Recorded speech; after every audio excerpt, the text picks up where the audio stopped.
I think that my initial reaction upon learning of the existence of Haito Genso no Grimgar, an anime about teenagers transported into a fantasy world that might be a video game, was about the same as everyone else's. The setting appeared to be cliché, as did the characters, and the pace was what I could only describe as being somewhere between rather slow and nightmarishly glacial. However, as Ace claimed, sometimes the slower something moves, the better it is. Slow and steady, after all, wins the race, and everyone already knows that Erased was the best show from winter 2016 anyway, so I think there's more worth in looking at something that succeeded despite itself.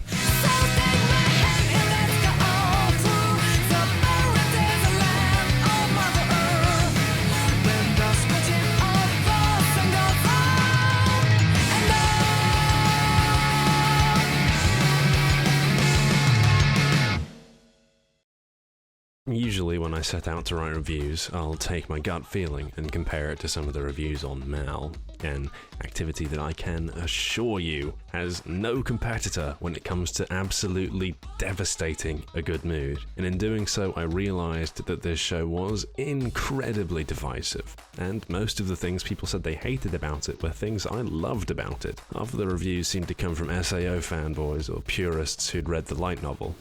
You know, the standard fare. An opinion seemed split between this is the greatest anime I've ever seen and this is the most wretched excuse for television I've ever borne witness to. And as history's taught us, taking extreme views is the surest way to absolutely ruin everything. Grimgar is essentially going to live or die by your expectations, and going in, like it or not, your expectations are probably going to be set in the wrong place. The first few episodes are mostly about trying to wrench those expectations into the right place. Fortunately, there's an incredible opener that I will talk about in a separate video later that perfectly lays out what one should expect. One should not go into a harem anime expecting this generation's King Lear. One should not go into Train Spotters expecting a walk through the daffodils and tulips of childish innocence, and one should not go into Grimgar expecting a fast-paced action flick about a bunch of cool kids going all OP on some faceless mobs. It's absolutely not that. It's so much more than that. God damn it, you idiots.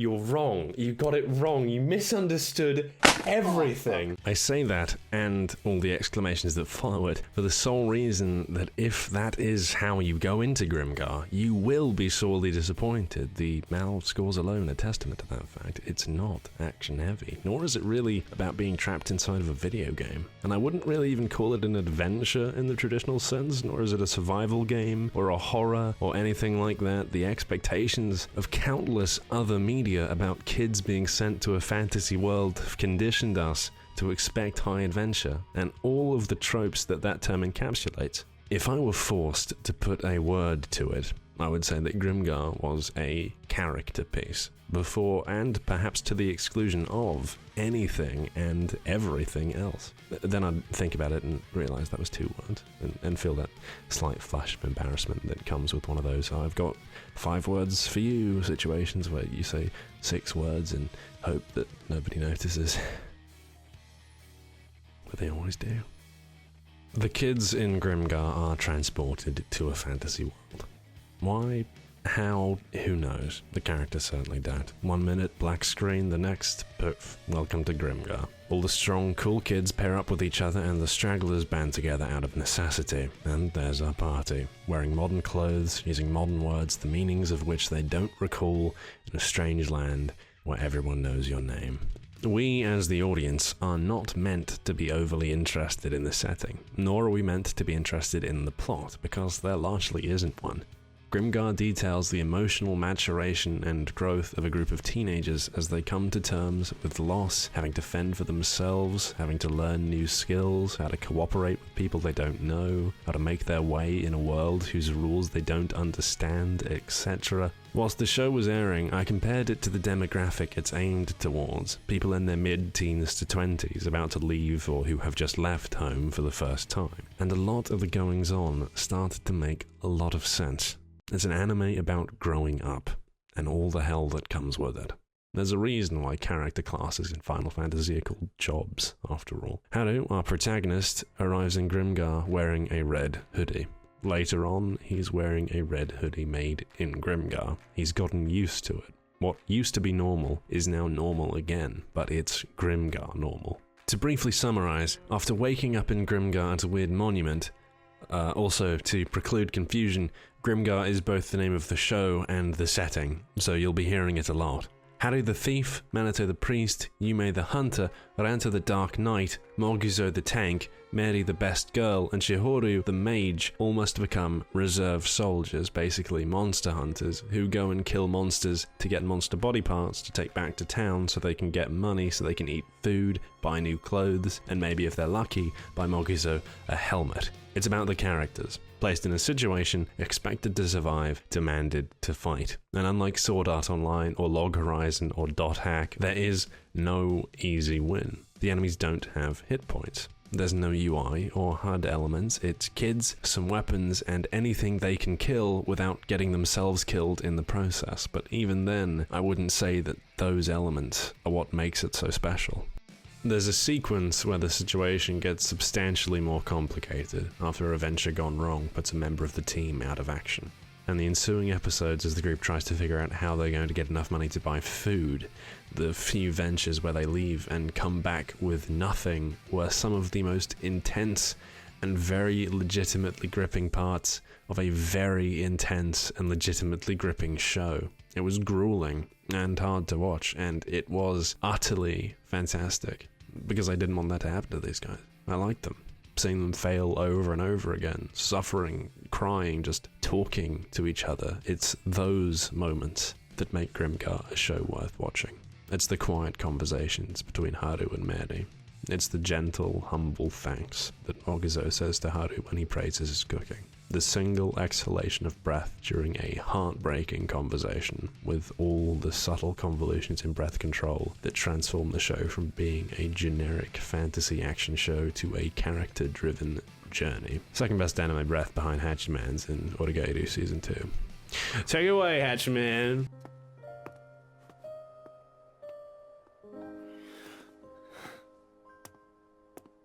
Yeah! In case the viewer remains unaware that this is a character study, the show's opening hammers the message into them. For the first few episodes, it seems pretty generic.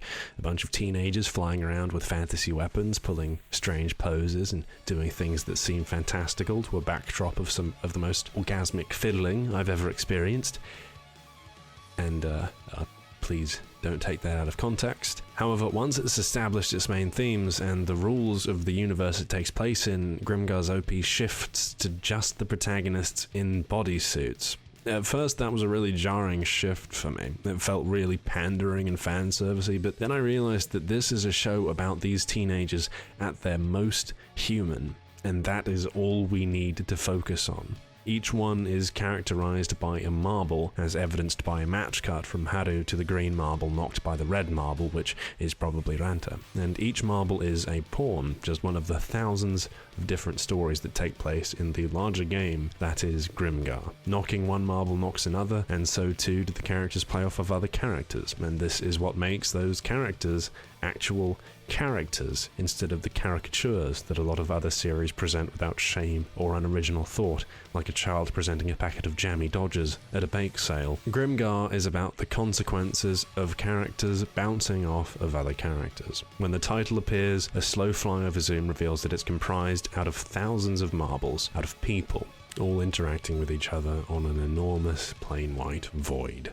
The message couldn't be clearer. It's a show where the characters are the focus and the surroundings, much like the points, don't matter. The story we're watching is just one of thousands of others, and those characters aren't necessarily always humans. Even the enemies are very much humanized, which I'm definitely going to analyze in a separate video, which will be linked here when the video is completed. But until then, I highly recommend watching Under the Scope's analysis of the fight scenes to get a sense of how A1 Pictures gave the show weight in more than just its characters. That'll be linked in the description. Even ignoring that, the reality of Grimgar as a whole is haunting. Nothing wants to die, but everything needs to fight to survive.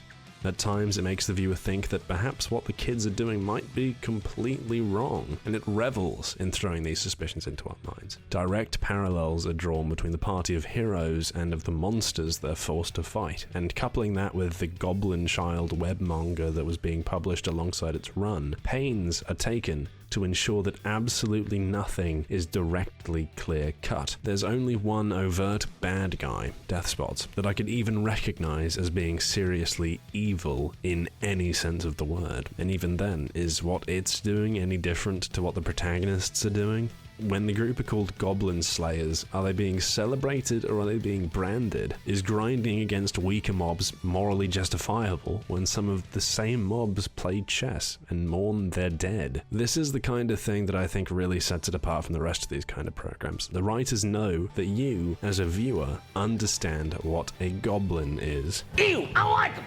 I like goblins! Ah! But then they throw that belief into stark opposition with the truth. The first fight against a goblin is disturbing and terrifying and brilliant, and it is an intensity bought with the price of the show's slower pace. And seeing the complaints about how the kids struggled to fight one measly goblin only further proves that you really, really have to be willing to adapt to Grimgar's pace to understand what it's going for.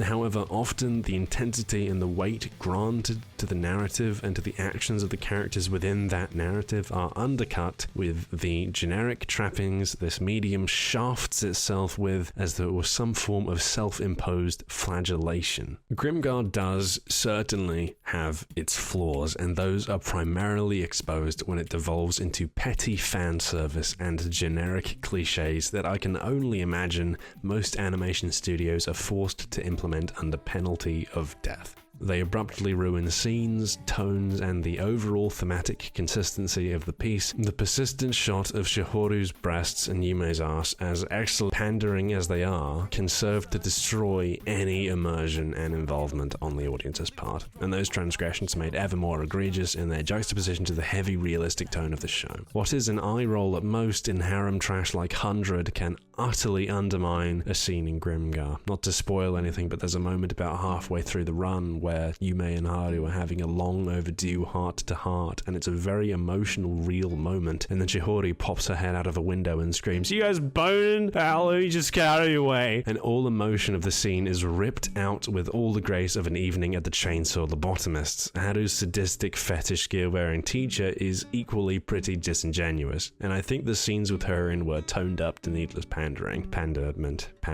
That is to say, the show is at its worst when it engages in over-the-top fan service and unnecessary cliches that have come to encapsulate what everyone thinks when they say that anime, quote, belongs in the trash, close quote.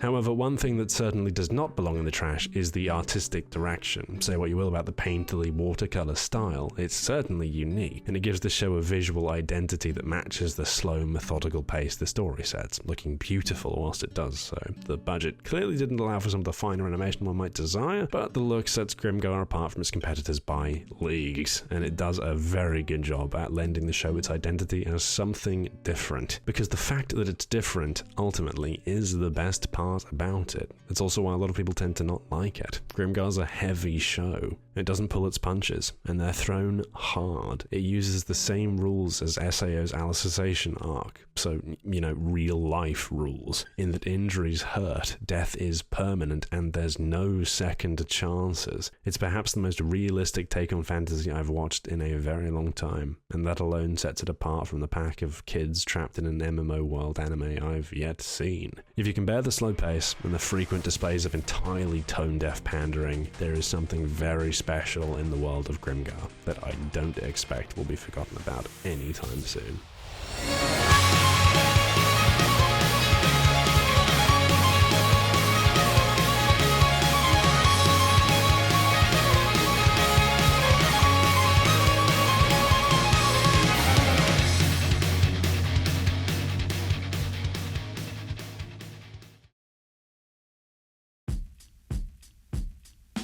Thank you very much for watching. That was My latest review, sorry it took so long, university finished, oh god, I'm a NEET now.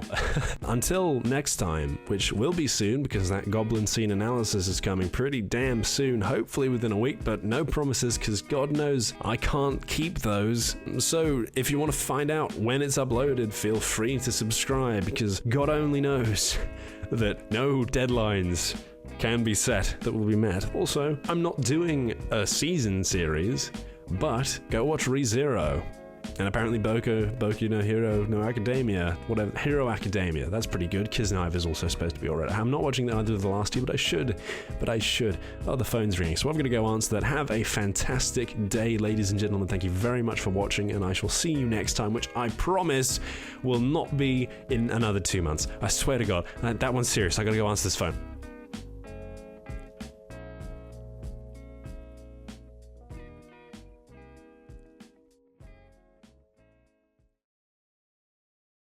Outstream!